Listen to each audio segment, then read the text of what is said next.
Welcome to the panel. Oops. One second. So just a few logistics. Tonight's panel is being recorded. And so this will be a webinar that will be shared publicly. And so if you are here and you don't want your name up on the screen or to be seen publicly at any point, please go ahead and change your name for confidentiality purposes.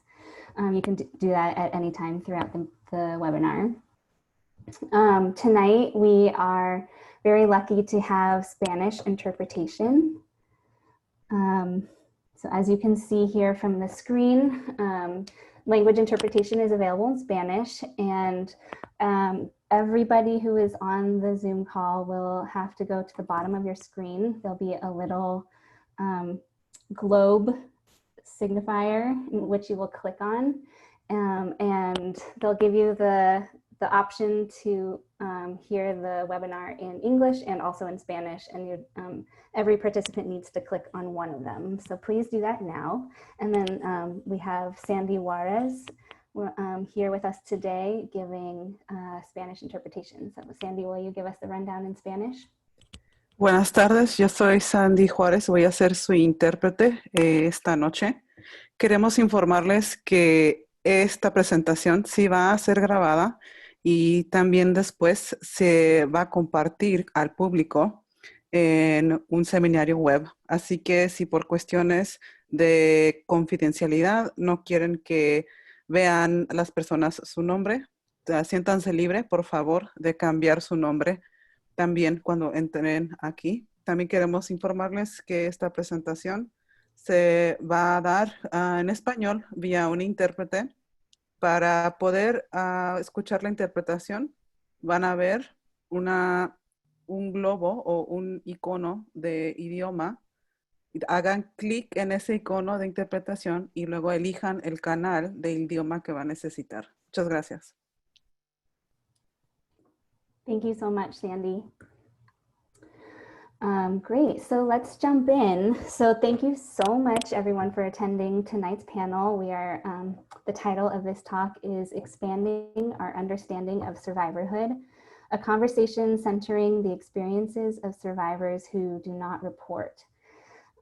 And we are lucky tonight to have with us Supervisor Hilary Ronen, Aria Saeed from the Transgender District, Janelle White from San Francisco Women Against Rape, Nicole Santamaria from Ella para Trans Latinas, and Jessica Nolan from the Young Women's Freedom Center. So very warm welcome to all of the presenters and to all of you joining us tonight. Thank you so much for being here.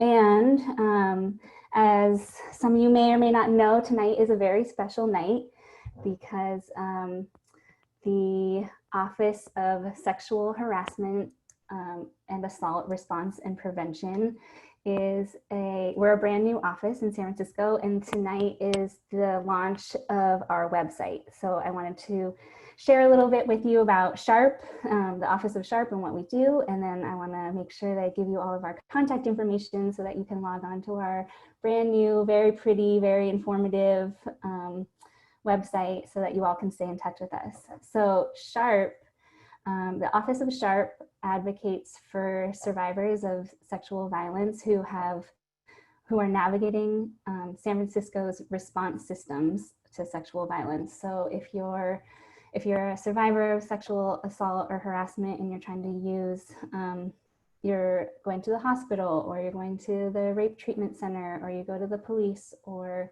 to the district attorney, and if you run into any challenges, which we know these systems have challenges, and then SHARP is a place where you can come and file a complaint for if you didn't get treated well, if things didn't go adequately, if you need extra support.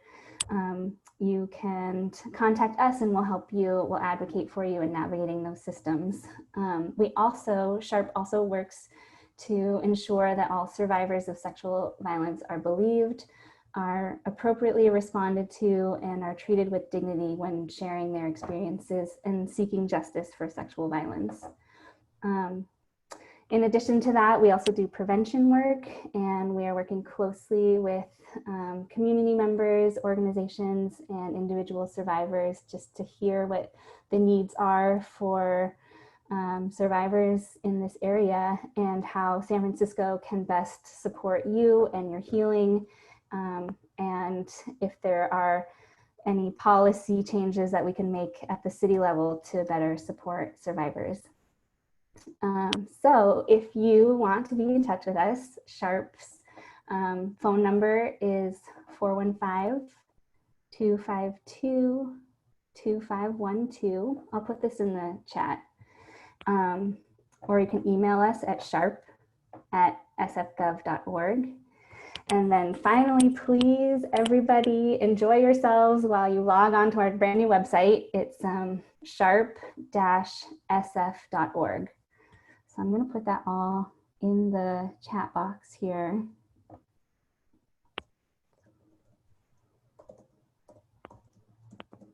And I'll put the rest of the contact information there later. Yeah, so that's a little bit about Sharp. We're so excited tonight to be talking about survivors who don't normally go to, who do not report their incidents, and getting to know a little bit more about who survivors are, what they look like, what all the nuances are, what parts of the community they come from, what identities they hold, what, you know, all the different factors that play into survivors in our world. And so to introduce us tonight, we're very lucky and honored to have Supervisor Hilary Ronen with us. So Hilary Ronen serves as a member of the San Francisco Board of Supervisors, representing District 9, which includes the Mission District, Bernal Heights, Portola, and St. Mary's Park. In addition to being a Board of Supervisors, she's a champion for workers, for houseless people, and for survivors of sexual assault. It was Supervisor Ronen and her staff and a handful of survivors who made the Office of Sharp possible, and spearheaded the creation of this office. So please join me in giving a warm welcome to Supervisor Hilary Ronen. Thank you so much, KellyLou. It's such, it's really my honor and my privilege to be here with all of you. And I cannot wait to hear from this incredible panel of speakers, Janelle White, Aria, Jessica Nolan, and Nicole Santamaria, who are truly the experts here. And I can't wait to listen to them. So I'm going to be very brief because they're the people I really want to hear from today. But I just wanted to share a little bit about why we created Sharp, and think it's such an important body in our city government. And you know, KellyLou and this office is inventing itself as it goes, because there's not very many models throughout the country about what it means to have an advocacy organization with or body within a city government to push city departments to better respond to survivors of sexual violence. And so we're inventing it as we go. But we thought we needed to start somewhere. And the reason is as a supervisor, and prior to being a supervisor, I worked in my predecessor's office as a legislative aide. And someone who worked in city government that I was working on a project was absent for a while. And when she came back, I asked, where are you? Where were you? And she told me that she had been drugged and raped and was recovering from that trauma and that horrible experience. And I asked her, you know, what can I do to help? And she said, well, I'll let you know if there's anything.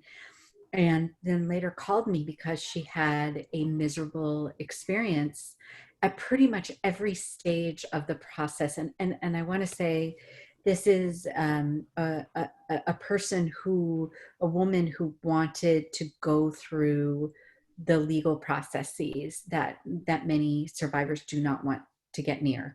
So that's an important point to mention. She wanted a prosecution. She wanted the district attorney to get involved, the police to get involved, and that is not true of many, or maybe even most, survivors. And that's why I'm so excited to listen to this panel and learn today. But this survivor wanted intervention from the traditional criminal system, and it was shocking to me what she confronted during her journey and quest to be listened to be believed, and to be given the opportunity to seek justice, and in the way that she wanted to seek justice. She confronted and then introduced me to many other survivors who also confronted the same thing from every step of the process, from the hospital where they went to get an examination and the rape kit, and did not have a very good experience, to the police report, to the district attorney's report, or handling of their case. Things you would expect to hear maybe in the 1920s or 30s. But I just see a comment from Carolina Morales, who used to work in my office and helped create this department with us. So hi, Carolina, and really all the credit goes to her, but I'm the one in the elected position, and so much the work of the staff gets recognized by the elected supervisor. So I really want to recognize her and the work that she put into this office. But what the comments that these survivors received was, well, you were drunk, and so you're just as much as fault as he is, and it's he said, she said, and so there's no way we can do anything with your case. And basically these dated and horrendous treatment of disregard, non-belief, blaming statements that were really disturbing. And we realized that we haven't progressed much at all in our even traditional departments here in the city, and that we needed to create something so that survivors weren't alone navigating these systems and pushing for what they want. And we knew that Carolina, for example, was the prior co-director of Communities United Against Violence, an organization that works with survivors of violence in the LGBTQ community.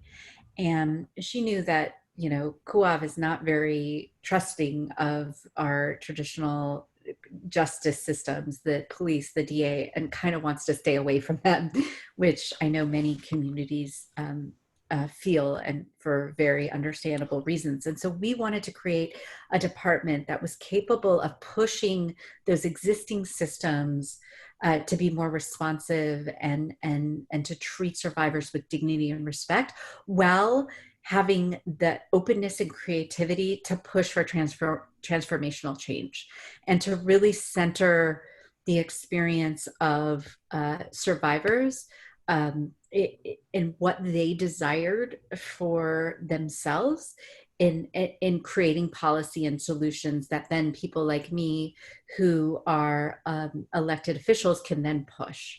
And so SHARP is an experiment, and it's just getting started, and it can and will be what this community makes of it. And so with that, I just wanted to thank everyone so much for being here.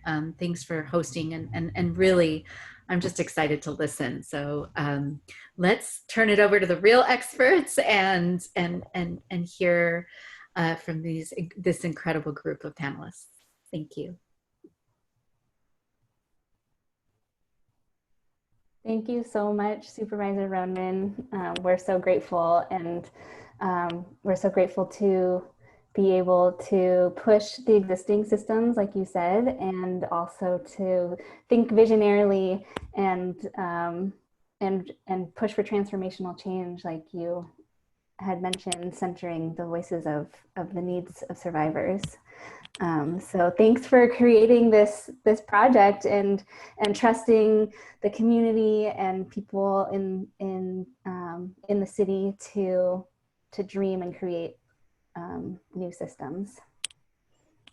So moving right along, we have a fantastic panel tonight. I was saying in preparation, I was saying to everyone that these four are literally my role models. They're the experts. They're fierce. They're like full of depth and knowledge and have years of experience. So it is my honor to introduce Aria Saeed from the Transgender District, Janelle White from San Francisco Women Against Rape, Nicole Santamaria from Ella para Trans Latinas, and Jessica Nolan from the Young Women's Freedom Center. So I'm going to go through and just read their bios, starting with Janelle. Janelle White is the Executive Director of the San Francisco Women Against Rape and a lecturer at the Women and Gender Studies Department of San Francisco State University. She's been active in the movement to end violence against women and girls for over 25 years, working with the University of Michigan Sexual Assault Prevention and Awareness Center, the YWCA Rape Crisis Program of Greater New Orleans, Insight Women of Color Against Violence, Hate Crimes Project of the Lesbian and Gay Community Center of New Orleans, and as an assistant professor of sociology at the University of New Orleans and director of the UNO Women's Center. Janelle received her PhD in sociology from the University of Michigan, and her doctoral work examines US-based Black women's mobilization to confront and end sexual and domestic violence. When she's not working as part of SF4 or teaching, she volunteers with Polymacy Pigeon and Dove Rescue, fostering pigeons and doves. So welcome, Janelle. Thank you, KellyLou. Glad to be here. We also have tonight Nicole Santamaria. Nicole is an intersexual, transsexual, indigenous, feminist immigrant woman from El Salvador who was forced to flee her home country for suffering violence for her human rights work for women, sexual and reproductive rights, indigenous community, people with disabilities, LGBTQI plus community, among other communities, in conditions of vulnerability in El Salvador, Latin America, and the Caribbean. Nicole is an art therapist who has worked with survivors of violence for over 15 years. She's currently the executive director of Ella para Trans Latinas in SF and the Bay Area, and runs the program under the holistic lens of healing justice as a response to trauma to prevent violence that affects trans and gender diverse individuals. So welcome, Nicole.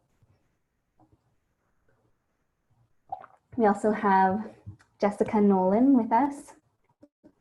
Jessica Nolan is the executive director of the Young Women's Freedom Center and co-founder of the Sister Warriors Freedom Coalition. She is deeply committed to the liberation and freedom of women, transgender, and gender nonconforming or gender expansive people. Jessica has spent the majority of her career working to develop and implement innovative programming and strategies based on the principles that those most impacted must be at the forefront of decision-making about their own lives. Her own experience as a young person navigating the juvenile justice system, as a single mother dealing with poverty, homelessness, and intimate partner violence, coupled with her experience in the field, propels her work to advance the field as she was recently named 2019 to 2021 Leading Edge Fellow for her work. Wow. Prior to her current role, Jessica worked for several years as a social entrepreneur and as a consultant to organizations working with women and girls at the intersections of violence, poverty, racial justice, incarceration, reentry, and workforce development. Jessica is a Bay Area native and currently lives in Oakland with her youngest sons. Welcome, Jessica. And we have Aria Saeed. Aria Saeed is a transgender advocate and award-winning political strategist based in San Francisco Bay Area. She is a founder of she is a founder and the executive director of the Compton's Transgender Cultural District, the world's first transgender district celebrating the resilience, culture, and presence of transgender people in San Francisco's famed Tenderloin neighborhood.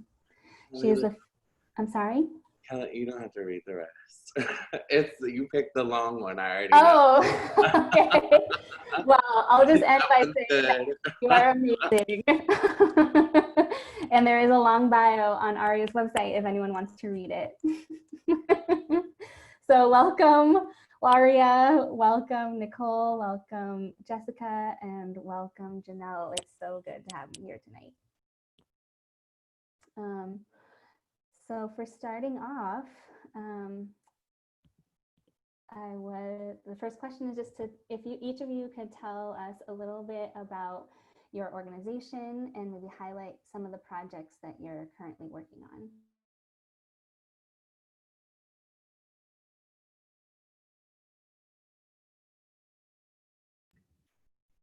Are you frozen? Oh.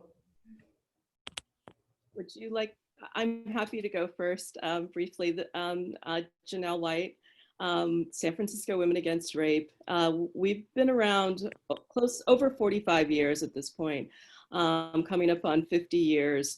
We were founded in the Mission District of San Francisco. We actually still have some of our founders around that are working in the city, like Diana Block with the California Coalition for Women Prisoners, is one of the founders of Women Against Rape. We are women of color led.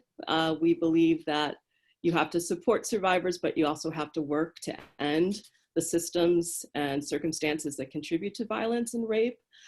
And also that means basically dismantling all systems of oppression. So we see it, our mission to really end rape and ultimately to go out of business is what we'd like to do, not to have to do this work anymore.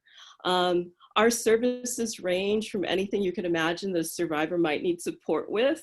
It could be helping them with housing, other social service needs, food, direct services like counseling, crisis intervention, helping them get medical attention, you name it. We have probably supported a survivor to try to navigate achieving whatever that goal might be or what that need is. And we also have a really robust prevention program that works with youth and adults and community-based organizations and providers in San Francisco City and County. And our volunteer pool and staff is stellar. They're, my sister friends, and we could not do it without them. So that's a little bit about SF4.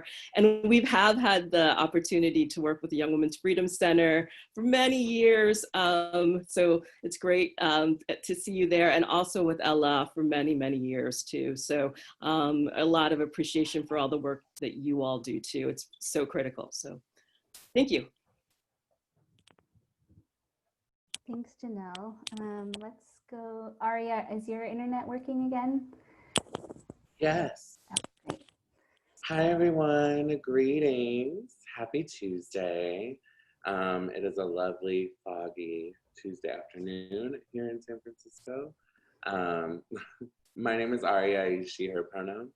And like KellyLou said, I am a founder and executive director of the Transgender District, which is this exciting small cultural district in the Tenderloin near Market Street, about 6 blocks. And our work was founded, we started our efforts in 2016, and it's founded by Black trans women primarily. And so myself, Honey Mahogany, who is now a legislative aide to Supervisor Matt Haney, and then of course the incomparable Janetta Johnson of TGI Justice Project.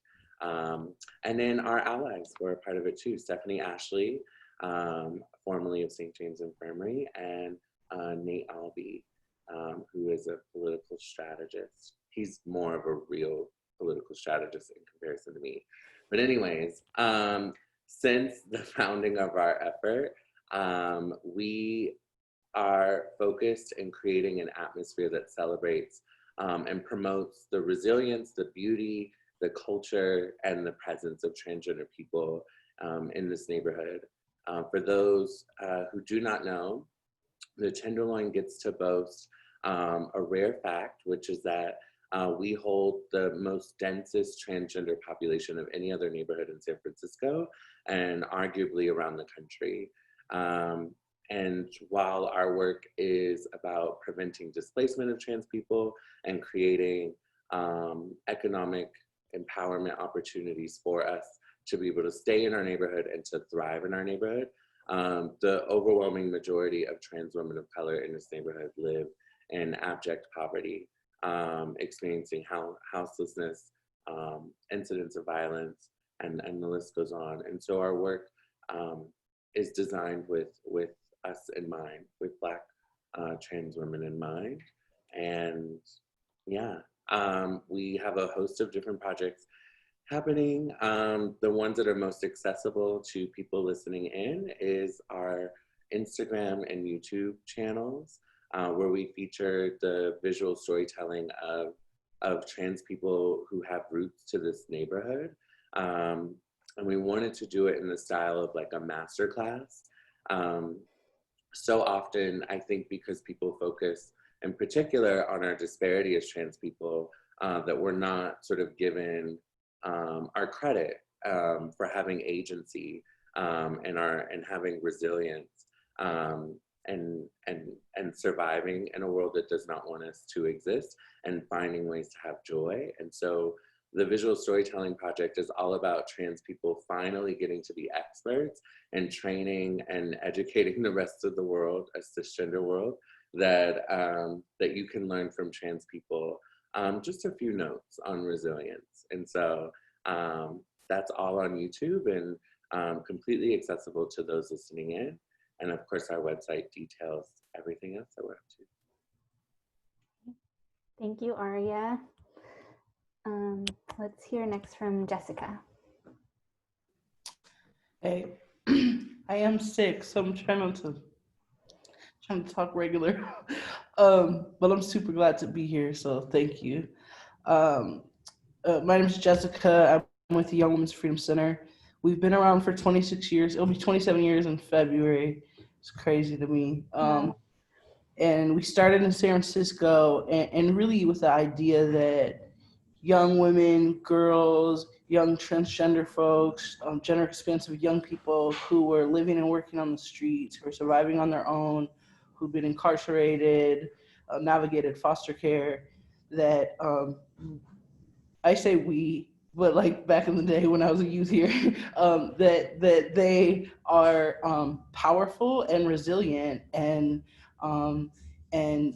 beyond survival are really the ones who have solutions and have the answers. And so our work is around how do we create leadership on-ramps for young folks that have experienced incarceration and life on the streets, and how do we invest deeply in their leadership with the idea that if we want to build a new society, we need new leaders. And so that's really what our work centers on. And so we say we're a leadership and advocacy organization investing in the leadership of young folks most impacted to transform the structures, policies, and systems that keep us stuck in cycles of poverty, incarceration, and violence. And so we have several projects going on, everything from an emergency safe housing we opened up during COVID here in San Francisco. There's 28 residents today, I think. And we have a lot of campaigns throughout the state. And but I think what I really wanted to highlight is our model, and that we, when I first started as a young person, I was paid double minimum wage, and that gave me other life choices, and I had meaningful employment, and I was in a community of my peers where I was told I was powerful, and it was like, what do you want to do? Let's figure it out. And so those are the roots of where we come from and what we're really trying to do today. So You know, we're not double minimum wage yet, but like that is our goal in the next year and a half. And we've also worked to expand our age. Since we started in the early 90s, we have a lot of young people who are tried as adults and are coming home. And so again, creating those on-ramps. And I guess the last thing I'll say is we have this kind of long-term 10-year strategy that we just launched. It's called Freedom 2030, and it's around the decriminalization, decarceration of women, girls, transgender people, and gender expansive folks of color in California. And again, I'm really glad to be here with all of you, inspired. I wish I had a better background. Mine's so boring. I have a similar wall color to you. Thank you for being here, even though you're not feeling well. And Nicole, will you finish us off for this question? Yeah, thank you so much, everyone. And it's a really great pleasure for me to be here. And thank you for the invite. Well, my name is Nicole Santamaria. I go by We, Our, Ours. And also talking a little bit about this amazing program that ELA para Trans Latina is. It started 27 years ago when ELA wasn't still ELA. It was part of a project in another big project that it was Vida contra SIDA, and it was like a life against AIDS. And so ELA started being a project or a program inside of that other organization. And since the beginning, ELA has been providing services and different needs that trans and gender diverse community in San Francisco and the Bay Area.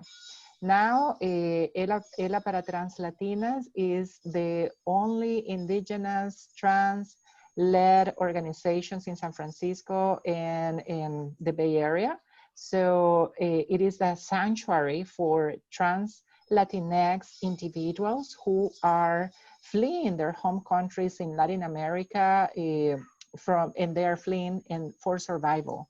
So we are here and stand up with them, from them and for them.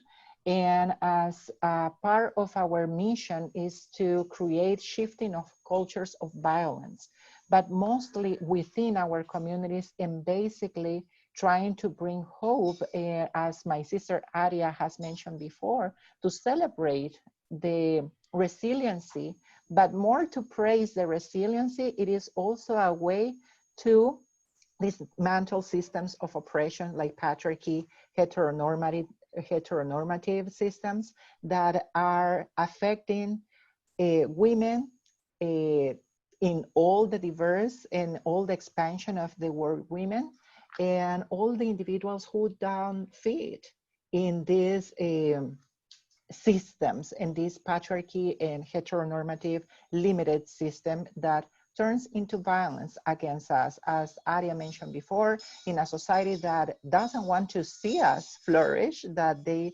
actually don't want to make us get a living.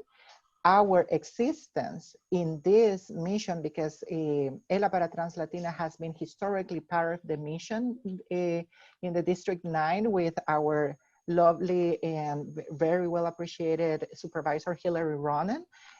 So we have been thriving there, in ELA para Trans Latina. It is providing a long services that we can count, because it needs a lot of creativity from everybody working in these systems that don't want to see us here, existing, living, and living lives free of violence. That is actually our need, not only for LGBTQI plus community, also for the broader community, because we are the reflection of those that has been historically marginalized. And when one of us is not free, nobody can be free. So each one of the people who are represented here in this panel, you have my entire recognition, my entire appreciation. and my sorority to all of you, and that we are here as Ella para Trans Latina and myself as a survivor, as an asylum seeker, as an intersex, a transsexual woman. We are here to work in community as we have been doing the work since the beginning, and we are not going anywhere. So thank you so much for the invitation. Thank you so much to each one of you, and for all the people who are listening to us. And because I know that this is an open space to create changes, to open a space to have conversations, to create shifting of culture that needs to change. Mm-hmm. Thank you. Thank you, Nicole. Yeah, I hope that each of your organizations bloom and grow and go on and on and on and do that cultural shifting that you've been doing for years already. So turning our focus to our topic tonight, I want to start by just asking each of you how your work and your organizations support survivors of sexual harassment and assault, and what that looks like with your participants, if it's street harassment, sexual violence during incarceration, intimate partner violence, violence from systems like the foster care, immigration. I know between all of you, you touch many different areas of this work. So if you could please just give us a framework of who you are working with when it comes to survivors. I'm just going to go in the same order. So Janelle, will you start us off? Sure. SF4 would support any survivor of any type of violence, be it intimate partner violence, state violence, any kind of harassment that might happen on the job, in schools, you name it, regardless, whatever your gender identity is, racial or ethnic background, immigration status, really the idea in which, Women Against Rape was founded in 1973, was one of the first anti-rape organizations. And the idea was to support all survivors because during the 70s, and as Supervisor Ronan noted, actually still to this day, there's tremendous need to support survivors, especially those who are opting to navigate systems to achieve some kind of justice. And so, being available, being survivor-led also ourselves, it's important to support other survivors and also find space for them to also lead. I think that's, that's our hope. And at the same time, I would say that, we see a real importance to having women of color leading this work, in large part because of the kind of history of discrimination and racism that women of color have experienced in the United States and in the more traditional anti-rape movement and other anti-violence movements. So, we've really championed that too, in terms of, who we work with, how we work with folks, and how they join the work and see this as not just charity or service, but really about mobilization. I think I'll end it there. Aria? Yeah, I'm torn on how to answer because, we are a cultural district, so there are ways in which we're limited. But in my work for over a decade has been about creating protections for marginalized and disenfranchised communities, both here in San Francisco and across the country. And so I have co-wrote a sex worker protection policy with an amazing group of sex worker advocates that was passed here in the city with the police department. And it sort of called out how there have been oftentimes experiences of sex workers and trans folks who have been sexually assaulted or coerced into sexual experiences with law enforcement, right? That abuse of power. And that policy has gone on to be replicated in different states, and then here in California. I think something that often gets, I don't want to say dismissed, but it definitely doesn't get the visibility that I think it deserves.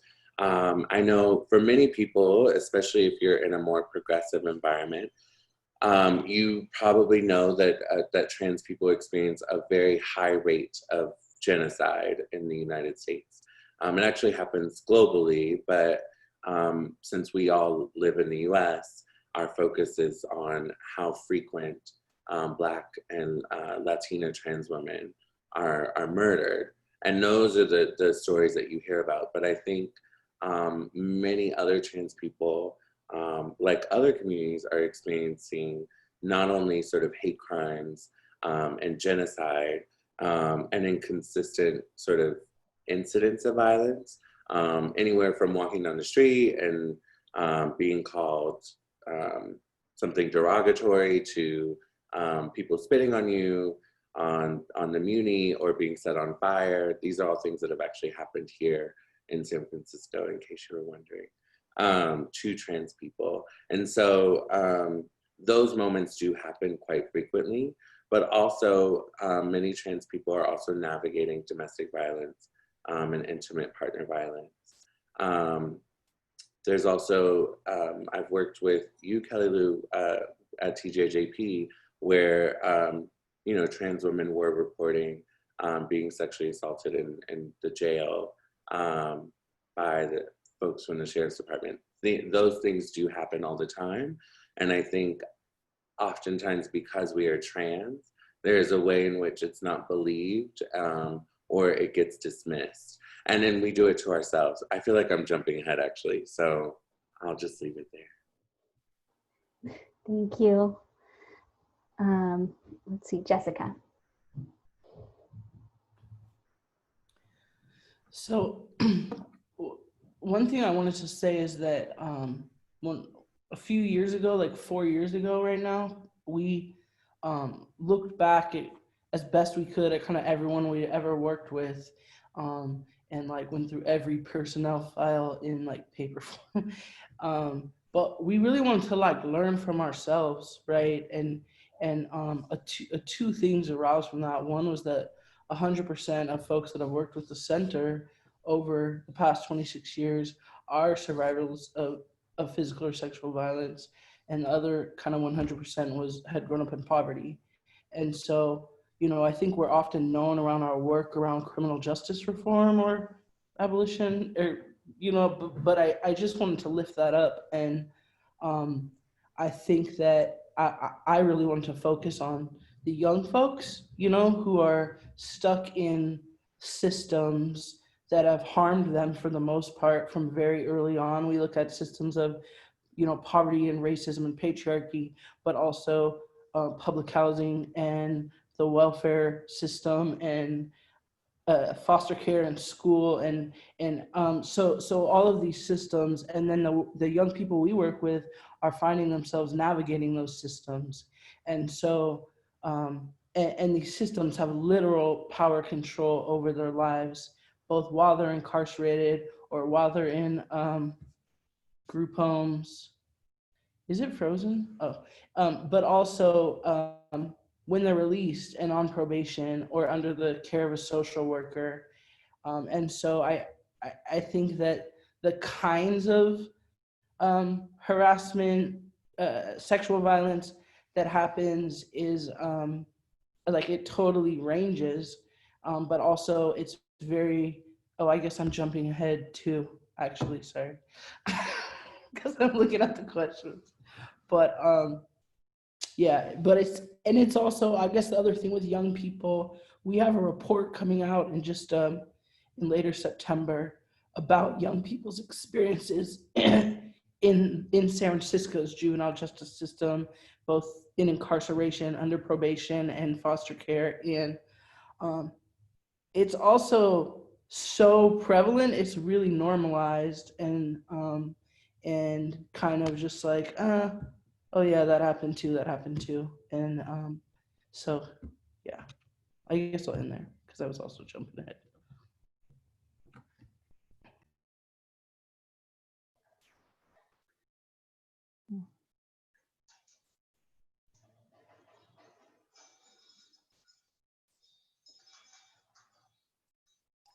Nicole, do you want to go? I think, thank you, Aria. Well, yeah, first of all, I want to share that,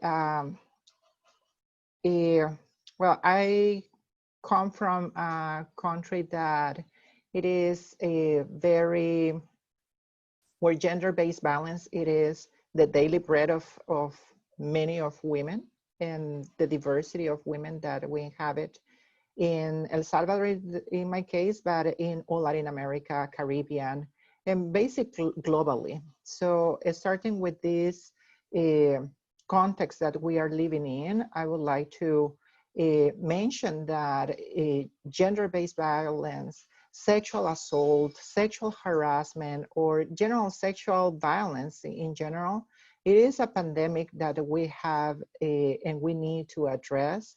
And we have to create the awareness if we don't have it still, because and that's the approach that I'm coming to this position in Arela, you know, from the awareness of our own experiences, our own knowledge and our own wisdom, but with an holistic lens of transformative justice, community accountability, and changes in creating change and shifting cultures of violence against women and all the diversity of women. Because one of the things that what I have been observing in prior my arrival as ED in this position, I'm new as an ED.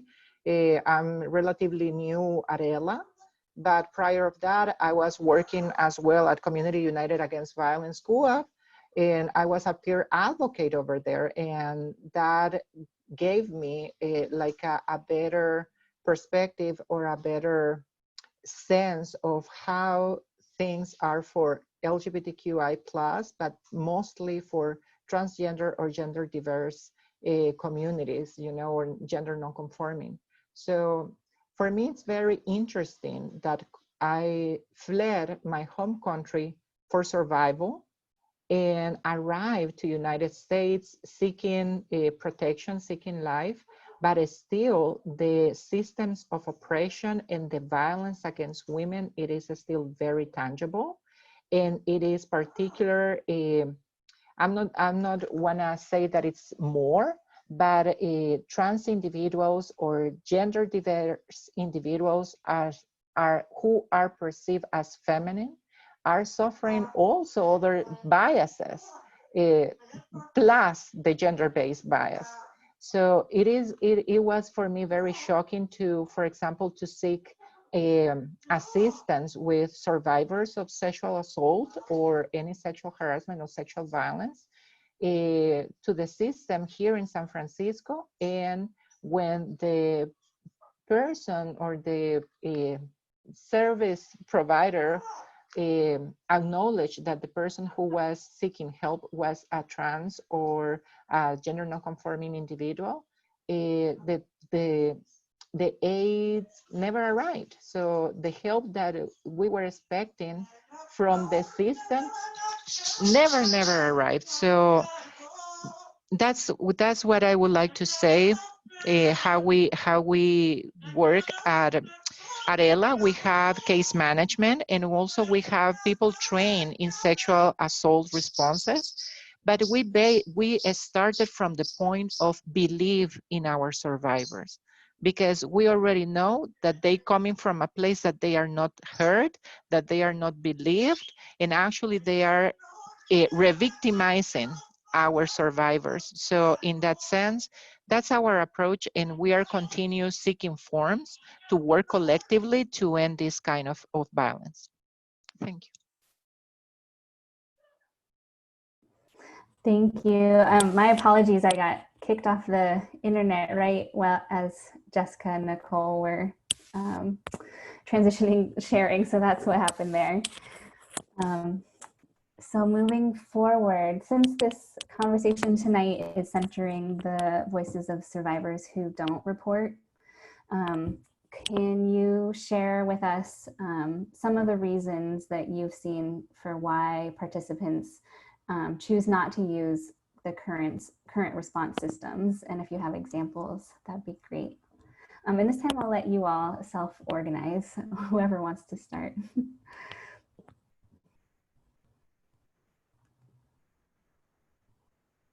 Okay, I can start. Well, as I mentioned before, I had the opportunity to do accompaniments to different trans women who have been assaulted in the past, and women as well that is seeking restraining orders. And especially with women who had actually survived a sexual assault, it is very difficult to go to an institution that has been that had also perpetrating harm against them. So, for example, when we have a trans woman who is doing survival sex work, we are seeing that actually these entities that are there supposedly to protect them are actually the ones who are causing harm as well. So also the component of the diverse of our bodies, it is another factor that a trans individual doesn't want to go to seek or continue a process in the traditional or the legal system or criminal system, because as we all know, there are a lot of steps that a survivor of sexual assault must to do in order to get the complaint in place. So, and one of those are the physical exams that for a transgender body can be really re-traumatized, and also can be a source of re-victimization for our survivors. So it is a mistrust in the system, and also it is a mistrust not based in just a hunch. It is based in realities, based in different situations that we have been witnessing. We have been there. We have sought for we have been seeking the help, and the doors are closed, and our voices are not here and are minimized. You know, in particular, for example, we have dual arrest in domestic violence cases, or the survivor is arrested instead of the person who is causing harm.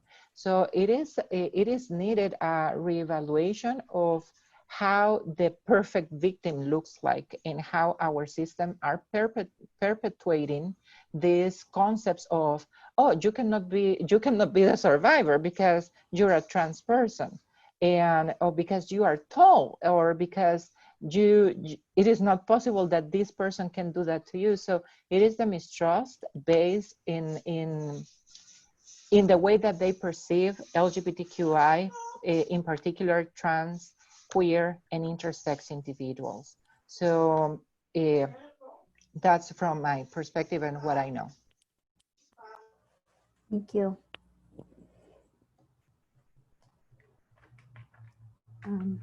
Is someone else ready to answer? I'm happy to go next. I just really want to underscore what Nicole was talking about in terms of, you know, it's particularly hard for a survivor to report when they're reporting to an entity that is supposed to protect them, supposedly. So if we're talking about if the violence has been perpetrated by law enforcement or COs or other state agents, it becomes really, really hard to think about then using that system to try to achieve any kind of justice. And I think, you know, we have to remember that sadly, while excessive force as used by law enforcement is normally seen as the one abuse of power that is most documented among law enforcement, but sexual violence is the second most documented type of abuse of power that we see with law enforcement. So I think there's a real fear for some survivors in terms of, you know, what happens if you report, you know, that law enforcement hasn't historically been a safe place. And then I think there's identity-specific barriers too that we need to think about. You know, if you are, you know, who you are, if you're a young woman with of color with a disability, you know, there's all these ways in which that, you know, comes together to make it very challenging for you to make a report, to feel like you'll be believed, to even get access to be able to make a report. Let's say you use a wheelchair, or you need help with being able to make the report because you're deaf or hard of hearing. You know, so there's all of these barriers that are general barriers, like just not being believed. Most survivors fear that, and that's a very real fear. And the stigma attached to being a survivor. But then there's these identity-specific barriers that I think that compound making reporting even more challenging. I'll stop there. Yeah, I want to add to what Janelle is saying. I think in addition to identity, I think there's also cultural sort of things that can maybe create stigma or dissuade you from speaking up. For instance, I don't have a natural inclination to engage with law enforcement. So if I knew that that was what I was expected to do in order to gain some sort of justice, I would have a really complicated experience because of my own fears towards law enforcement. I think something that also happens is sometimes it's blurry, right? And so I guess I'll be vulnerable and share. My own experience was I was assaulted by someone that I knew, someone that I was actually dating, right? And so, and I actually was in a position to be able to report.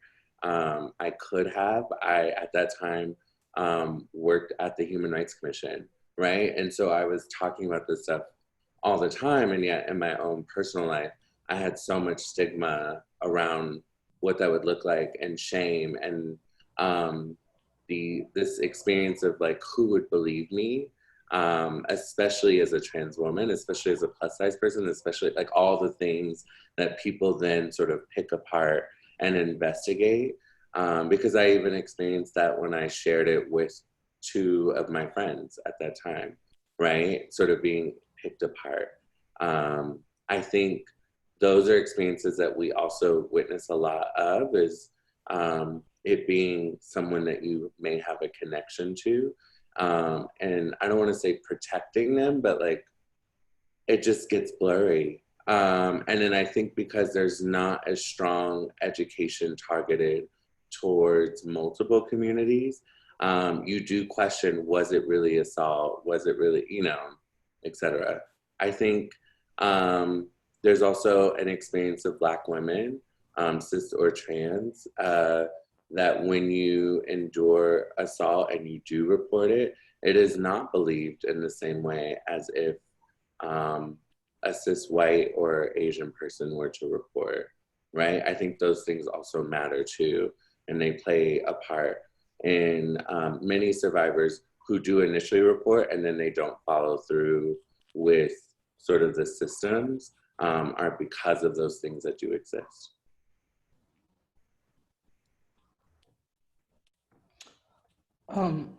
I agree with what everybody said, and thank you all so much for sharing. I think I was definitely looking at question 4 because I think who is believable. I think like for who we work with, it's really important like that to just say that all of these systems are grounded in like white supremacy and anti-Blackness, and so that is carried out at every single step. I think the other thing is what is the goal of reporting, and so what is your end result? Like I know from my own experience, from folks we work with experience, like you don't want that to happen anymore, and so I think that the people that we work with have had multiple, for the most part, like multiple incidents of assault and violence throughout their lives. And I think you learn a little bit early on that when you do report, the outcome is often being removed from your community, being removed from your family, being sent out of state. I'm on a call. Being sorry, I lost my train of thought. Being sent out of state, you know, and who you're reporting to again. I mean, if we're talking about young people who are being exploited, who are doing sex work, like the police are very often, you know, doing assault, raping people. And so I just think it's really important to center again the healing for the folks that we're working with. And yeah, at a certain point, it just feels like, why am I reporting this? What is the point of a restraining order? And also, I think like what Aria was saying, like, if you love someone or you're in a complicated relationship and you know that the police would potentially kill them, those are things that are considered when all you want is for the incident to stop or for you to be safe.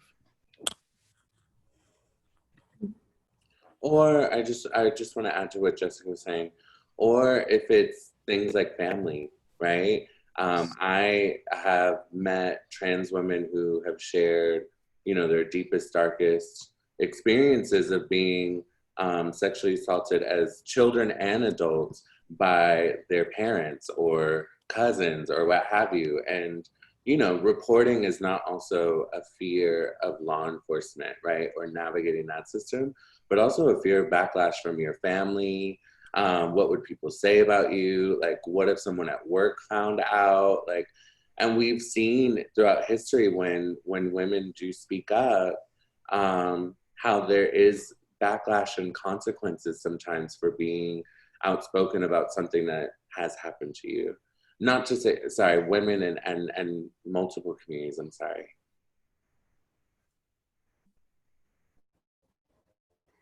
Thank you. Could I add one more? Thank you all for sharing. I want to take a pause here and just see if there are, I was going to say if there are questions that you have for each other, or if you want to add more. So go ahead, please. Did you want to add, Janelle? Yeah, I was just to underscore, you know, I think folks don't realize that, you know, most survivors of any form of sexual violence, you know, it's estimated that over 60% tell nobody about the abuse. Nobody, not even their best friend. They you know, you bury it in the deepest part of your soul.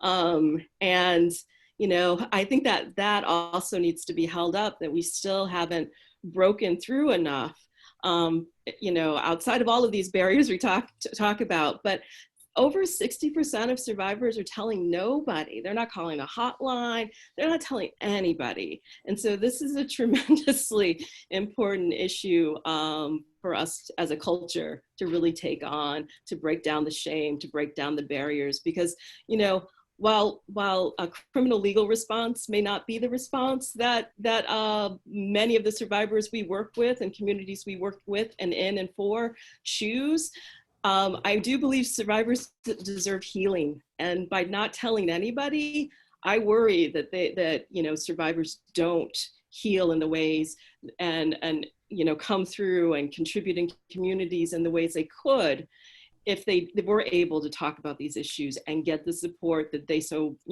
much deserve. And also, if we could also hold perpetrators accountable in ways that are about real rehabilitation and change, because I do agree, most survivors we work with, they just want the violence to stop. And, you know, if you can support them through that, that's really what they'd like to see. It's not necessarily that they want to see a criminal legal response. They want to be safe, and they want the violence to stop and no one else to be hurt. Thank you. Add one thing? Please, yes. I think too, like, because law enforcement is the primary, like, solution by society, right? Like, well, great, let's do the police, the district attorney, the court-ordered anger management classes. What happens is that super binary conversation, right?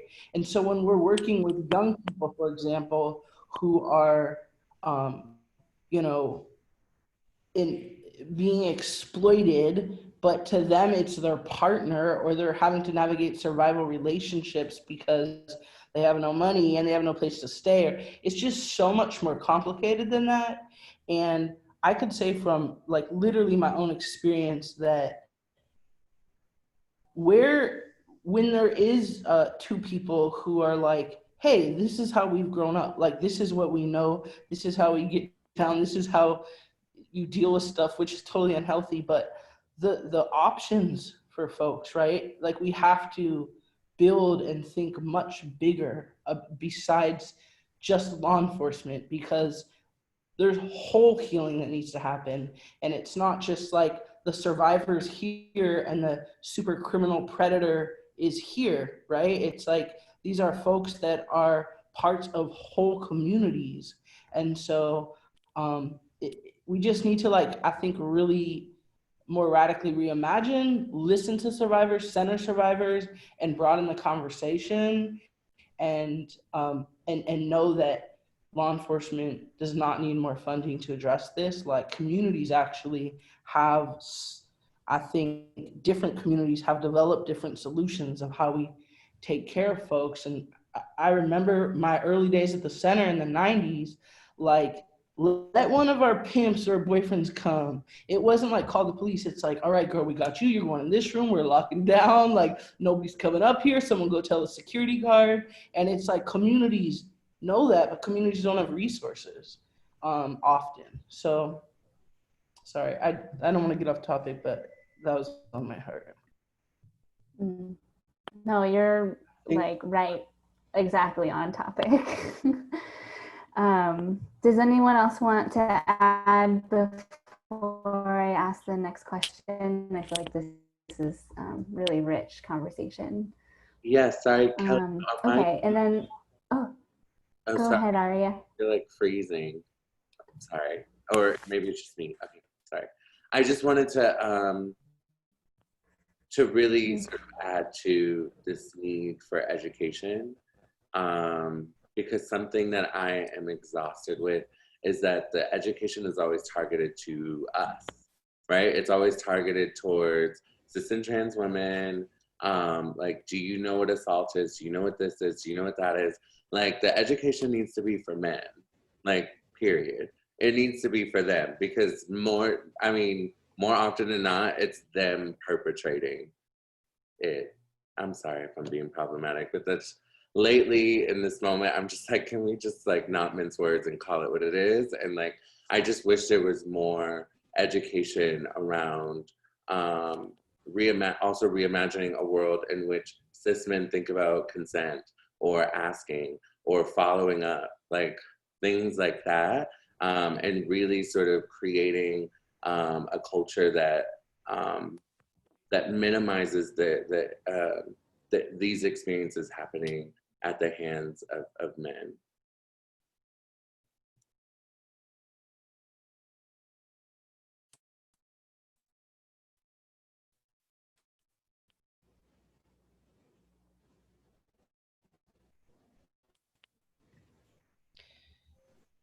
KellyLou, maybe you should just call in.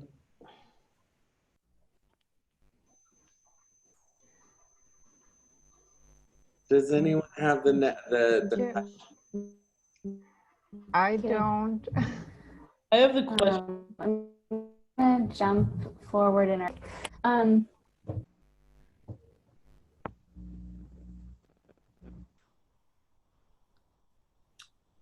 Welcome to a COVID-19 world, y'all. Want me to read a question? Yeah. Read a question. Okay. During this time of uprising for Black lives and against police violence, we are being invited to reimagine how we think about safety. I am on. This has included the national call to defund police. From your work or personal experience, what would you do with funding for survivors instead of investing in policing? And who feels like going? First, Jessica. Why was the moderator? I'm so sorry, everybody. I just You are asked totally question fine. You asked what? Question 6. Thank you. Okay, that was exactly where I was wanting to go. I could go real quick. I just think that like we need to invest in community, and I'm not talking about the conglomerate nonprofits, which often mirror these very systems we're trying to dismantle. And so I think like we need to imagine different structures, because communities do take care of each other and have I think solutions and ideas that aren't like you know, like with the bureaucracy, right? And so like that's why I think like the, you know, like I don't donate to organizations, I donate to people, right? Like when I see like opportunities to, you know, fund you know, folks that are, you know, put money on Black trans folks' books, like supporting folks who have GoFundMe on, like all those kind of things. And I feel like that's because the community knows, like community knows what it needs, and it's under resourced. And so, and I just want to say that like, how can we think like the government and foundations, like how can the city of San Francisco figure out some structures to get money to small groups that could grant to communities? I just think it's super important. And I think that like, you know, something Aria said earlier, but like, you know, I have 2 sons, 20 and 16, and we live in Oakland in the Bay Area, and I do my best to like, you know, have a radical household. And still I have my 2 sons that grow up in the society. And I remember when my 20-year-old was maybe just turned 18, and he's like, Mom, where could I go with other Black youth to talk about my gender and explore my gender expansiveness and to learn about how to undo patriarchy? And I'm like, like literally, I don't know where you can do that. And I'm just like, damn, like we need to fund that.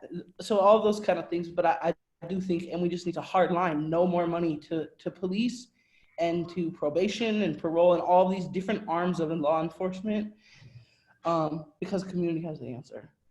So I'm just saying the same thing, but yeah. I agree. I think in addition, like Jessica's saying, our communities know exactly what we need. I always say that the most impacted communities have to be the ones creating the solution, right? And for so long, I think we've seen living in a world where people prescribe, right? People prescribe the solutions that we're supposed to, or what they believe that we need. I think for the effort of defunding the police in all these cities across the country, we have to, of course, let Black people lead, because I think for so long, every city has its dirty history, including San Francisco, about disenfranchising our communities. And so I think we have to create that space for Black folks to dialogue. And unfortunately with COVID-19, we have to do it openly, right? So we're having these conversations publicly in their nuance about reimagining a world in which we minimize our contact with law enforcement and that our communities would still maintain safety and increase safety amongst each other. I think in terms of targeting towards for survivors of sexual assault and domestic violence, I believe that it needs to be peer-led and peer-informed. I think other survivors need to be dictating what that support looks like. Of course, I'm a fan, anyone that knows me and knows my work, I'm a fan of giving the community the coin, honey. I believe that we are the experts of what we need and what we know we need to survive. And so our project, we were the first, I think on this side of the country, to do a COVID-19 mutual aid cash grant program to trans folks in partnership with Services for Human Rights Commission. And we were able to give money away to over 550 folks. And the response that we got was more than any other program that we've ever done, right? The people were like, I was able to get all the things that people don't think about, like Uber to the doctor or Uber to Walgreens because Walgreens is 2 miles away, and get toiletries and go back and shelter in place. Like, people know what they need. As someone who has worked as like a housing case manager years ago, I used to really resent this system we had to do where we had to make poor folks do a budget, right? And how are you gonna budget $800 a month? Like, period, you can't, right? Because it's all gonna be gone and then you're left with nothing. Same thing, I think the resources do have to go directly in the hands of community, and that we need to be more trusting of people, that people know exactly what they need, whether they disclose it or not. And I think more people would be, yeah, I'm going on, I'm so sorry, but that's the mood.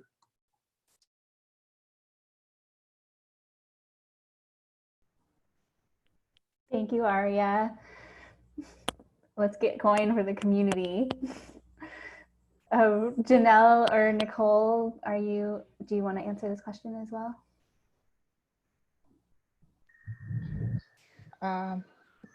Yeah, I am totally echoing what Jessica and Aria have been said. And also because listening to them, it is coming back to the roots in believing survivors and centering survivors and what the solution or the best response looks like, you know, because as I'm gonna quote Aria in the sense that we have been historically being said what we need from a place that is not our community. So I think that if we are working towards these movements that are leading in this political climate, that is a calling for change, that is a calling for creative spaces that we can hear the voices that people are really affected. So it is coming to the root of the wisdom of the community, coming to, you know, continue believing that the community, we can do the work, because there is a kind of a traditional way that, oh no, it's in particular trans or gender non-conforming communities, it is like a, oh, honey, you don't know. Honey, what you need is really this. And for example, has been, and we are hearing stories of our own lives in different voices.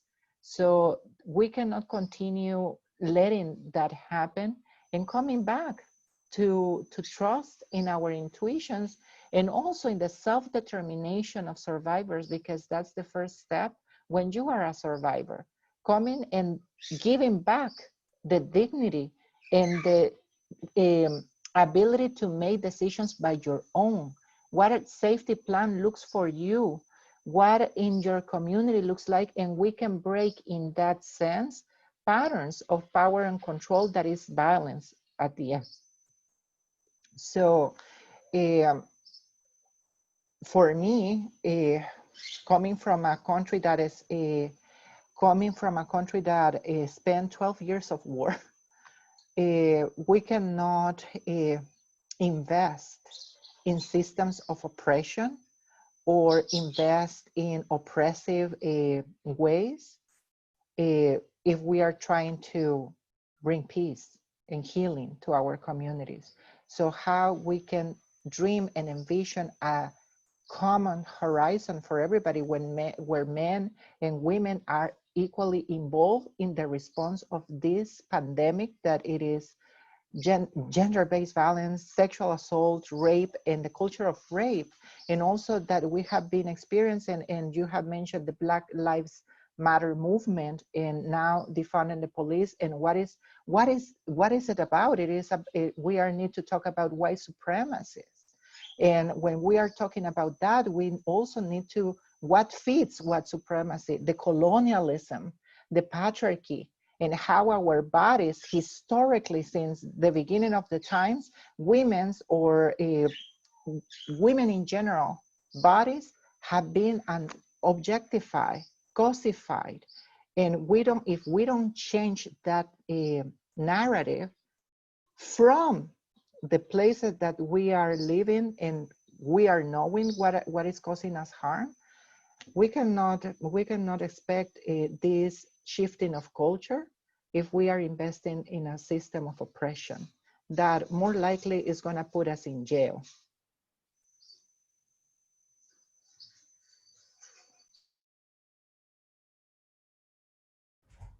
Break it down for us, Nicole. Thank you. Janelle, do you want to add to this? Just really briefly, and it's probably not necessary because I think everybody before has really addressed this, but one thing just to, I want to always be critical of the movement I've been positioned in for so many years.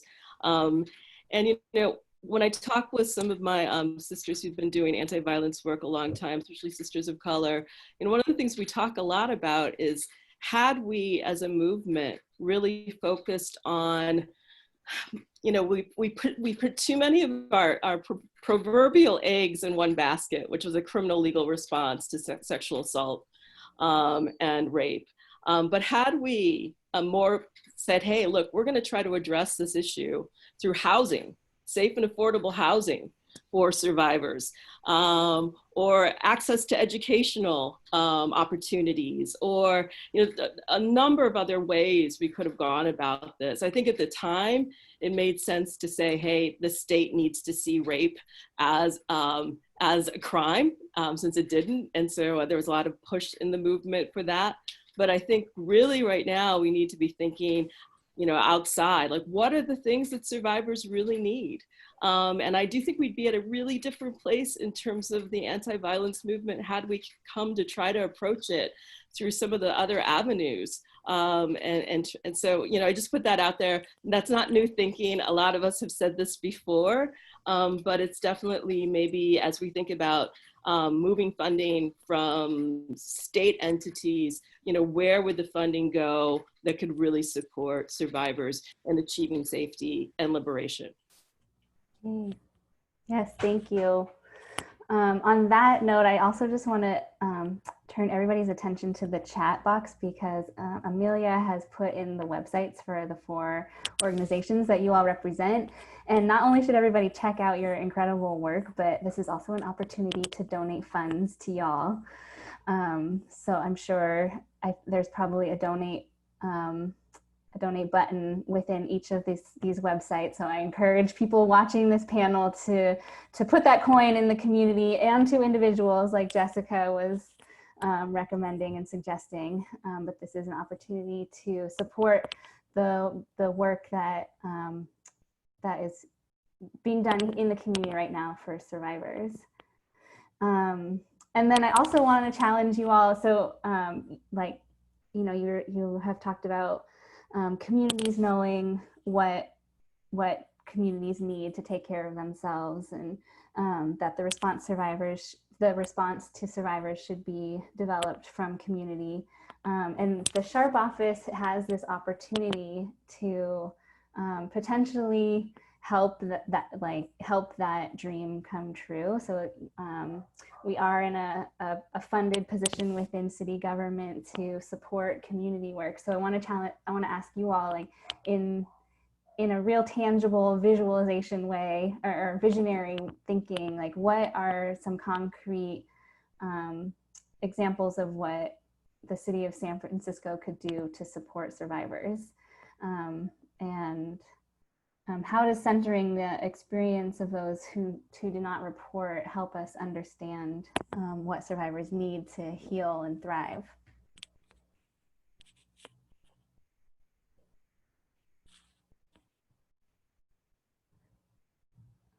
Do you want to go, Jessica? Sure.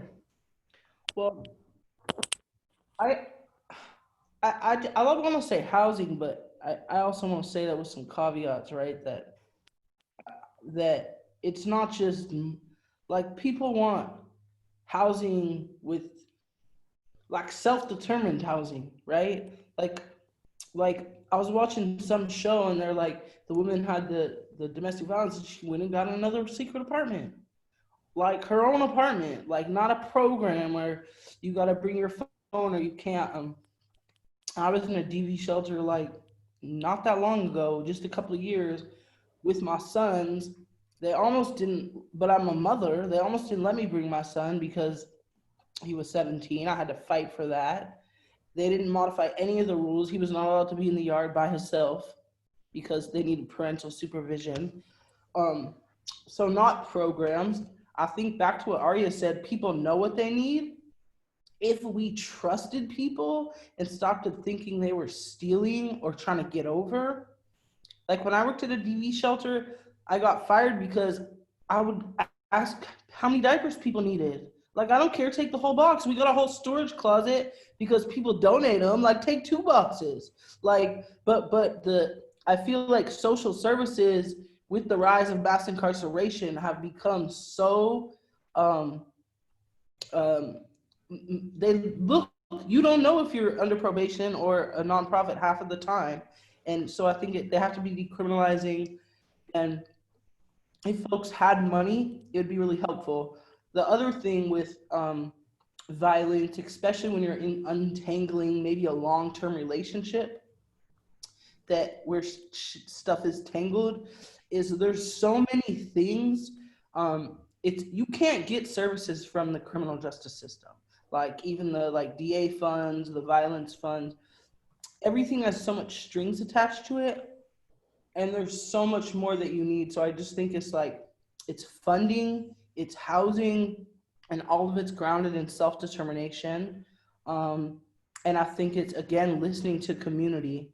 And yeah, I think it's pretty simple, actually. I agree. Jessica, I just want you to know I adore you. And I adore you. I stalk you on the internet, just so you know. But I want to add to what she's saying, because it better be housing that you want to live in. Because oftentimes the resources that end up happening, it's a SRO with roaches, bed bugs, windows broken, like the door doesn't close, it doesn't lock, it's shared showers with 40 other people. Like, we have to stop thinking that just because you provided the bare minimum means that you provided something. Because sometimes it's just not, it's no longer humane. We have to just call that. And then as far as these resources, I feel like cities do this, understandably so, I guess, around fraud, right? That's always the go-to. In public policy is like, oh, people are going to abuse it, fraud, right? So even when you're doing things like trying to get on general assistance or getting these DV grants, anything, it's never that much money. And yet they make you jump through so many hoops. When we did our mutual aid program, yeah, my staff told me there were tons of people who were not trans who applied. And, they were like, should we investigate? I'm like, we're not giving out enough money for it to be that. If they needed to lie to get it, let them lie and get it, right? But 9 times out of 10, I always assume best intent. Always assume that someone is just being honest, right? Of course, the way that the system works, everyone knows some way to play a system. That is, if you are a upstanding American citizen, the reality is you've learned to play some system. For me, it was when I was doing sex work, I was on GA, I was in City College. You're not supposed to get GA and be in City College and get financial aid at the same time, right? Like, you learn to play some system in order for you to survive. And for me, it was to survive in the SROs and the Tenderloin. So I think there has to minimize gatekeeping. And I think what is amazing about this pandemic, it's showing us how we can minimize things and ease access, right? Like, Now you can get food stamps just purely online, right? But before you had to do 3 office in-person visits. Like, there's all these ways that these systems exist. And I really just sometimes think it's that these departments just want more money. And so they just sort of say, hey, and then they have like 20 million staff who are hardly doing it. Anyways, that's my rant.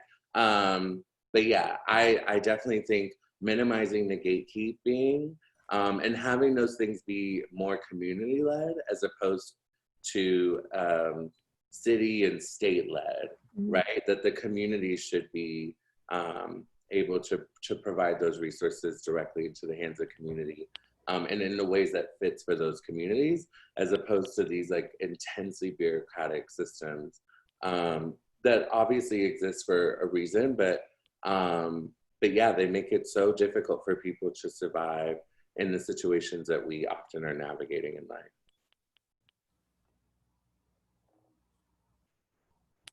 Thank you. I'm here like scribbling notes, catching everything that you all are saying. Janelle or Nicole? Yeah, no, thank you. Thank you to my colleagues, my friends over here. I really think that we are calling out and we are having these conversations to open the possibilities for a new horizon for everybody, right? And we are trying different efforts to you know, redirect funds from a place that we have been noticing that is not the best resources for our communities. And I think that what is important, or what I would like to highlight of hearing Jessica and Aria, it is that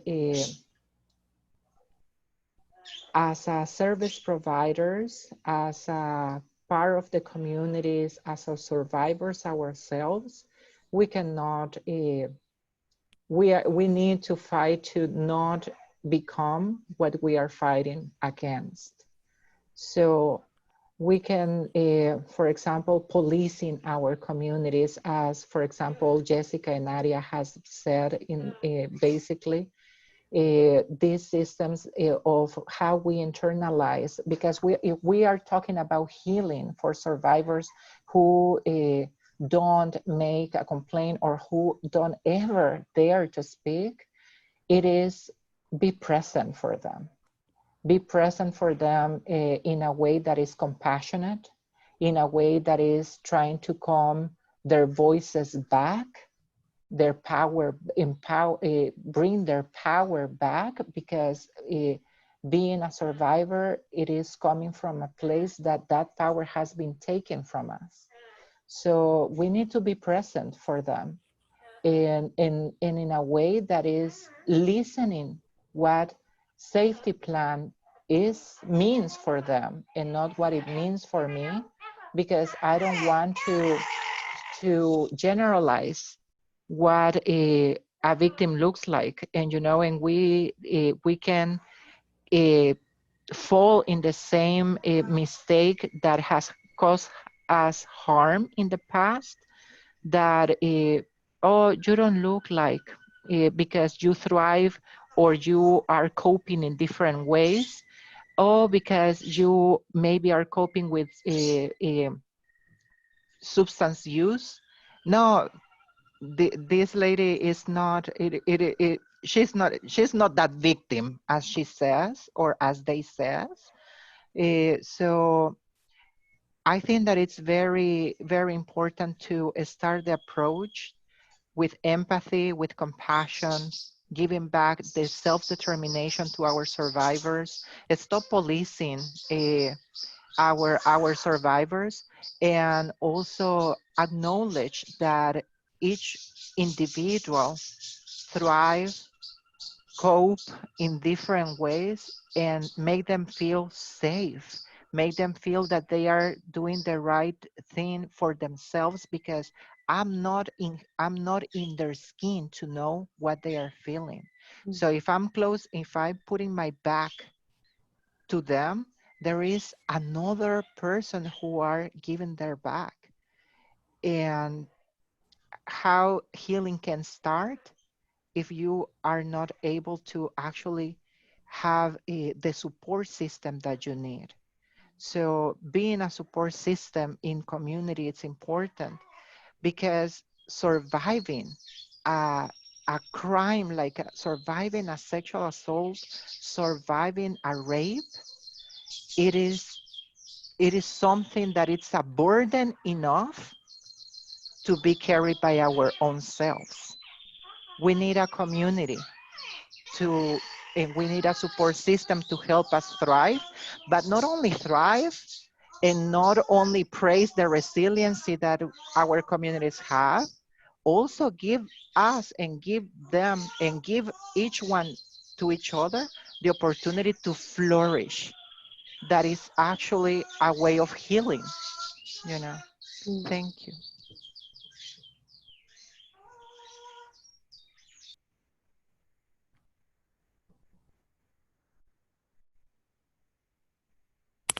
Janelle, do you want to add to that?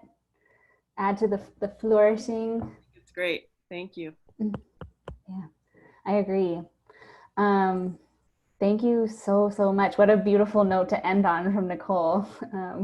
And I want to thank you all again for your wisdom and the depth and the knowledge that you all just like really overwhelmingly shared with all of us. That was just I'm so grateful that you're here and doing the work that you do and teaching all of us and sharing your wisdom with us tonight. We do have about 15 more minutes left, and I wanted to give the audience a chance to ask questions of the panelists. And so if anybody how we're going to do it is if anybody has questions, please write them out in the chat, and then I will read them and the panelists can choose to answer. So I'll give people a few minutes to take all that in and to think about questions that they have for you.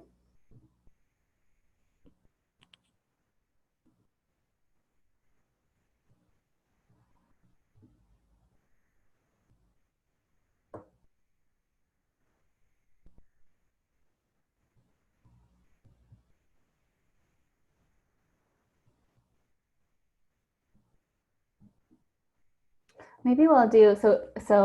I'll give the audience a little more time. So think of your questions for the panelists, and while you're thinking of them and putting them in the chat box, I'll ask our final question to the panelists, which is just to take us out on an uplifting note. You know, you shared so much with us tonight, and a lot of the material was really heavy. Some of it was very uplifting in the way that we're visualizing the world that we're building and that we want to see. I'm wondering if panelists can just share what is something right now in this moment that is making you hopeful for the future for survivors in our communities. I'll go.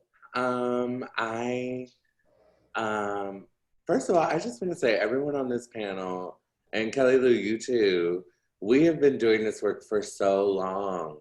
And so what an affirmation it is to see the rest of the world catch up to us, honey. What an affirmation for everyone to come around. Now people are saying defund the police. I remember when no, it fell on deaf ears if you ever said that, especially in City Hall. Like, and now everyone's saying it. It's just such an affirmation to be able to see how these amazing women have been able to plant seeds of thought, and the soil has been tilled, and it's evolving. And now people across the country are having these conversations at home, partly because they're forced to, but nevertheless, they're having these conversations. I think something I'm excited to witness and be a part of, to be quite honest, is Mega Black SF. Which is a coalition of Black community stakeholders from across the city of San Francisco. And it has been an amazing experience for me as a Black trans woman. Quite honestly, I feel like I'm caught in the middle and I'm never fully in a particular community, right? Because I'm both Black and trans and all the other things. And it has been amazing to witness Black people of all different shapes and sizes and backgrounds, both natives of San Francisco to people who've been here a long time, to people who haven't, artists, religious leaders, social justice warriors, politicians, conservatives, liberal, all of us have been coming together and having these conversations around reimagining a world in which Black communities would be empowered by these resources being shifted from police to directly to community.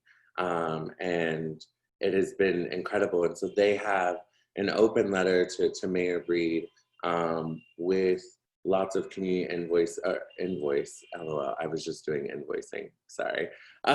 Lots of community input and of what Black people are craving to see specifically in San Francisco.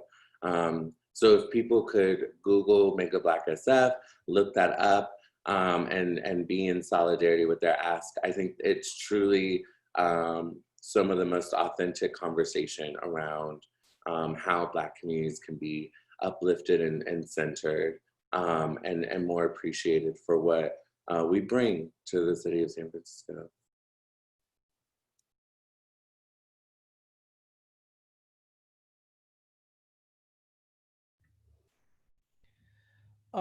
What's giving me hope right now is, first of all, I was really glad to be on this panel today. I don't feel as sick anymore because I get to talk a little bit. Well, really what, like, over everything, what's giving me hope is the young folks and seeing, I've been at this role for the Young Women's Freedom Center for 4 years, and we've grown our team from 3 to 60.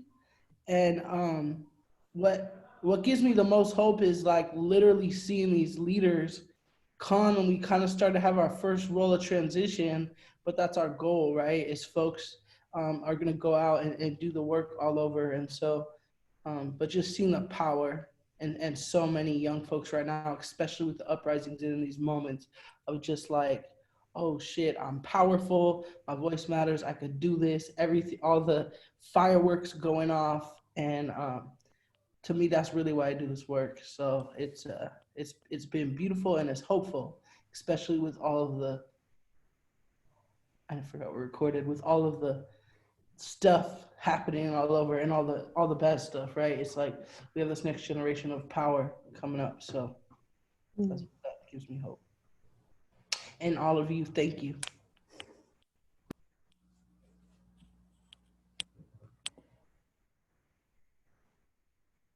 Nicole? Oh, go ahead, Aria. I was just gonna ask the panelists, I know that we're all leaders, right? And this thing tends to happen where we are always championing for our work.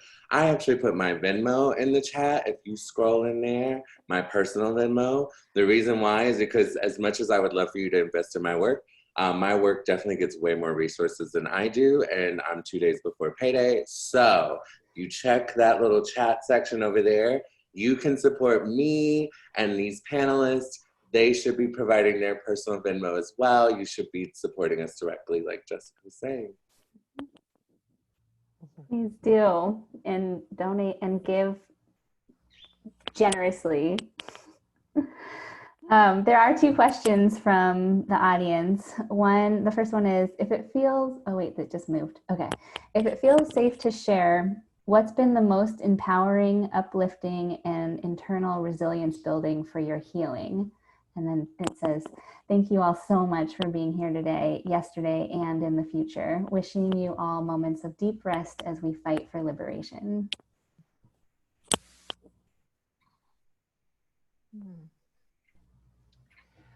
You know, I hope I'm kind of responding to this question, but, you know, when I reflect about this, you know, I think what always brings me hope and makes me feel like liberation's possible for all of us, is just holding up the work that other folks have done and building on that.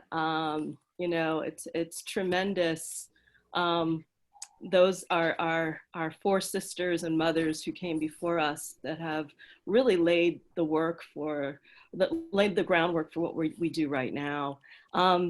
And so while I absolutely am all about supporting the youth in taking this forward, I hope the youth don't forget us, and realize that there are some things to build on from past women of color who've invested and, you know, blood, sweat, and tears often in trying to move towards some kind of collective liberation for us all. So really, you know, connecting across generations, I hope that happens. And yeah, thank you so much. It just has been lovely to be here. So, and I definitely feel like I want to build on all of the legacies of the folks who are on this panel, your organizational work. It's tremendous, it's critical, it's life-saving. So thank you. Yeah, thank you all again. Well, I'm coming from an indigenous root, that is the Cacahuira in the west side of El Salvador. So for me, part of the kind of my response of the question, it has been our own roots. You know, that brings me hope that, as Janelle had mentioned, our ancestors that have opened the space for us, and how we are open the spaces as well and prepare the soil, as Aria said before, for the at least seven next generations. So I've been lucky enough to survive not only the Pachamama, which is the earth, the power of the Pachamama. In different occasions, I survived a war, I survived earthquake, I survived hate, and that resiliency comes from the waters of my ancestors, from the waters of the wombs of my women in the past that also have been surviving, and in a way they have been preparing the future for me, and it is my obligation to prepare also the future for the next that are coming. And because for me, healing, it must be intergenerational as well, because I am trying as well to heal the wounds from my women, from my ancestors, as in the same process, I'm trying to heal my own wounds. And it is something that can happen just by myself. It is too much to do it by myself. And that's how I always find power in the community, from a place of the we. That's why my gender pronouns are we, our, ours, because in my indigenous tradition, we don't come from a place of I, we come from a place of we. So in that sense, in that collective power, in that popular education, in that collective wisdom that I'm seeing across races, across genders, across I forget the frontiers, I think that is the word in English, the borders, sorry, across borders. That's something that it is not happening in my previous life. And my survival has been able to provide me that experience of life and make this life, my experience of life, for good or for bad, has shaped the women that I am now. And I believe in nature, so that's one of my babies singing. So I would like to say thank you again, because I get hope from community, from the we, but also I get hope from this movement, that I have faith in it. Thank you so much all. Thank you. I think we have time for one more question, and there's one here that says, also I want to know the answer to this too, but what would you like to see the SHARP office doing?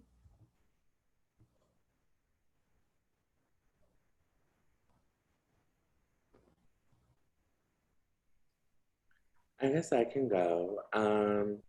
Also, for those who don't know, Nicole has these beautiful birds. So it's birds singing in her house, which I think is so cool because it sounds like people. Anyway, I would love to see. Obviously, you know, I'm a fan of public awareness and education and campaigning and really sort of finding unique ways to educate communities that are not the low-hanging fruit into learning about how to prevent sexual assault and domestic violence and support survivors.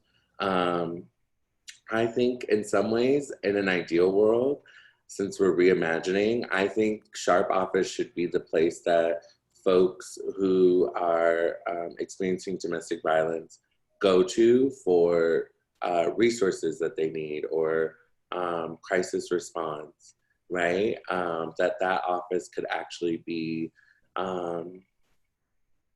providing the resources for survivors to stay alive and to process, or excuse me, to pursue getting justice from the system that exists, if that's what their conviction is, or to find like restorative justice. I'm not gonna actually say that.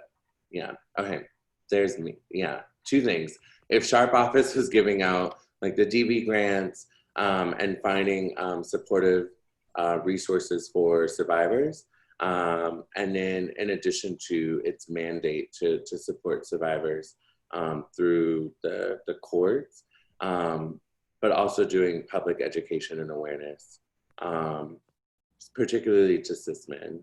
I'm just, yeah, in my world as a trans woman, whenever we talk about HIV or domestic violence, it's always trans women that they're talking to. And yet we're not the ones doing it to us. It's just always a bizarre thing to me. I often ask researchers, why are we always targeting the communities that are impacted and not the people that are facilitating the harm to those people? And so hopefully that light bulb will go on later for these institutions, but it would be great if SHARP could be ahead of that.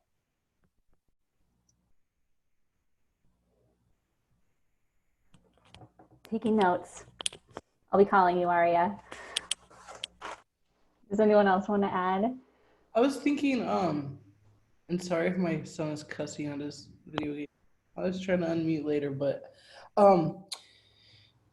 one idea is that like as SHARP hopefully is collecting data on its own self as it goes, right? Like so we could actually begin to pinpoint like where problems we probably already know are, but just to have that data too. But the other thing I was thinking is if there's like later could be like a statewide policy team or a rep, because I know for some of the legislation that we've been working at the state level for the past 2 years, pre-COVID though, I'll just say. But what is like, how are we moving money to community-based solutions around violence and harm, but needing county and state departments to be able to hold that funding from the state that's not law enforcement? And I think that we got to build that infrastructure up in the state and at the local level, because otherwise, so I just hope that that's a thing, and especially as we're looking at broader divestment from police and probation, and hopefully like the larger frame of law enforcement in San Francisco, like being able to think about different funding really comes from being able to imagine what it is that we want and then figure out the funding streams from there. But I do think it could take, even if it's 5 years down the road, like let's start planning for that at the county level now, knowing that there's good folks on the ground that are going to be doing statewide, you know, pushing to move money away from law enforcement as well. So, but I really think that's a way where Sharp could play part of that role to commit to like innovative solutions and to not have all of the policing into the RFPs or to work with some small nonprofits to get money. I don't know. I think we could be super inventive, and hopefully Sharp could be a department or stuff that is willing to lead the way and step out of the box and to partner with community. So if there's, you know, local policies that need to be changed to make Sharp more effective, then we can do that too. I love it. Thank you. What a powerful way to end. Thank you for the suggestions, and I am so excited to continue to build and grow with each of you, and to see your work and the Sharp office flourish hand in hand and support each other. So I think the road, we're making this road as we're walking it, and it's going to be powerful and inventive and innovative. So thank you all so much. Thank you to all of our panelists tonight for sharing. Thank you for being here. Thank you for all of the work that you're doing. Thank you for having us, KellyLou. Yes, I love. Congratulations. Thank you. You're doing with Sharp. And thank you, thank you, KellyLou, Director Davis, and everyone for having us here. And congratulations. And a shout out to Amelia for doing all of the tech behind the scenes. Thank you, Amelia, for holding it down for us. And then before we leave, I just wanted to remind everyone that this is a celebration of Sharp's newly launched website. And so Amelia, if you could show everyone the page before we go, just to give you a taste of what you can, like what it looks like and what you can find on the website. Will you click on the home page? Yeah. Okay. So please visit it. Please contact me with feedback and or if there are things that you want on the website and resources that you want to see Sharp providing to the community. We're really here for you and survivors and to build this movement together. So please be in touch and don't be shy. And also if you want to file a complaint, that's what is happening right here on the right. So use that as a resource as well. Thank you so much again. Thank you to all the staff at HRC. Thank you to Cheryl Davis. Thank you to Amelia for helping with the tech. Thank you so much to our panelists. And I look forward to working and building and flourishing and growing with all of you very soon. Have a good night. And if the panelists want to stay just for a moment to close out together, that'd be great.